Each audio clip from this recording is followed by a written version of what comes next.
Nabi Muhammad dilahirkan pada tanggal 2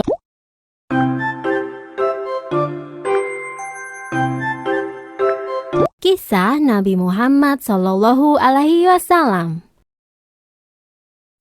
Nabi Muhammad dilahirkan pada tanggal 12 Rabiul Awal tahun Gajah. Ibundanya bernama Aminah binti Wahab dan ayahnya adalah Abdullah bin Abdul Muthalib. Keduanya berasal dari keluarga yang terpandang dan dihormati oleh kaum Quraisy. Nabi Muhammad berasal dari keturunan Nabi Ismail alaihissalam. Namun sayangnya, Nabi Muhammad dilahirkan dalam keadaan yatim karena ayahnya sudah meninggal sebelum ia dilahirkan. Sesuai dengan tradisi, setiap bayi yang lahir akan dititipkan pada wanita padang pasir untuk diasuh dan disusui. Maka, setelah 3 hari dari kelahirannya, Nabi Muhammad dititipkan kepada Suwaibah dan setelah itu diasuh oleh Halimah Sa'diyah. Nabi Muhammad diasuh oleh ibu susu hingga usianya 2 tahun.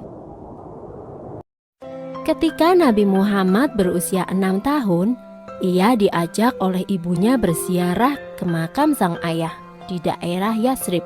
Sepulang dari berziarah, tiba-tiba saja ibunda Nabi jatuh sakit dan akhirnya meninggal dunia. Ibunda Nabi dikuburkan di daerah Abwa, sebelah selatan Yatsrib. Setelah sang ibu meninggal, Nabi Muhammad tinggal bersama kakeknya, yaitu Abdul Muthalib. Ia adalah seorang pemimpin Quraisy yang sangat dihormati. Namun, Nabi Muhammad tidak tinggal lama bersama sang kakek. Sekitar 2 tahun kemudian, sang kakek meninggal dunia. Setelah sang kakek meninggal, Nabi Muhammad diasuh oleh pamannya, yaitu Abu Thalib. Meskipun bukan keluarga kaya, Abu Thalib mengasuh Nabi Muhammad dengan baik. Nabi pun tumbuh dengan sifat-sifat yang terpuji. Ia sangat rajin, cerdas, dan selalu dapat dipercaya. Sejak kecil, Nabi Muhammad sudah terbiasa menggembalakan domba milik sang paman. Ia juga menawarkan jasa untuk menggembalakan domba kepada penduduk Quraisy. Karena sifat Nabi yang dapat dipercaya, banyak orang-orang yang menitipkan ternaknya. Demikianlah, Nabi sudah terbiasa bekerja sejak ia masih kecil. Ketika usia Nabi menginjak 12 tahun, ia turut serta dalam rombongan khalifah dagang.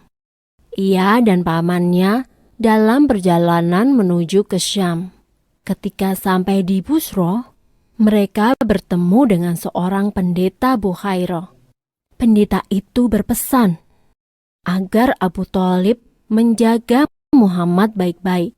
Ia khawatir jika bangsa Yahudi mengetahui keberadaan Muhammad, mereka akan berusaha untuk mencelakakannya. Karena menurut kitab Injil Barnabas, Isa Al-Masih pernah berkata, "Akan datang sesudahku seorang rasul bernama Ahmad. Bila ia berjalan, akan selalu dilindungi awan."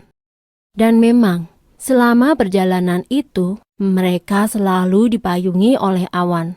Sebenarnya Abu Thalib pun heran dengan keadaan tersebut. Abu Thalib menuruti saran pendeta Bukhairah itu. Abu Thalib selalu berhati-hati dalam menjaga Nabi Muhammad. Karenanya, Nabi pun tumbuh menjadi pemuda yang istimewa. Ia berbeda dengan pemuda lainnya. Ia tidak pernah makan bangkai, minum khamar atau alkohol, berjudi, berdusta, dan perbuatan buruk lainnya.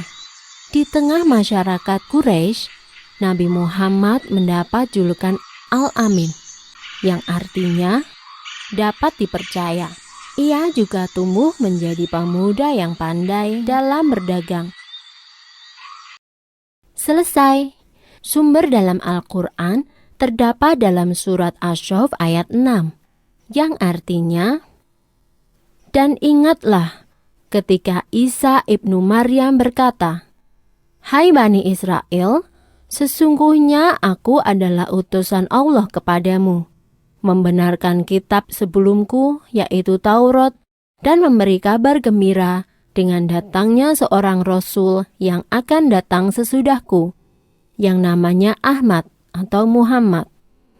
Maka tatkala Rasul itu datang kepada mereka dengan membawa bukti-bukti yang nyata, mereka berkata, 'Ini adalah sihir yang nyata.'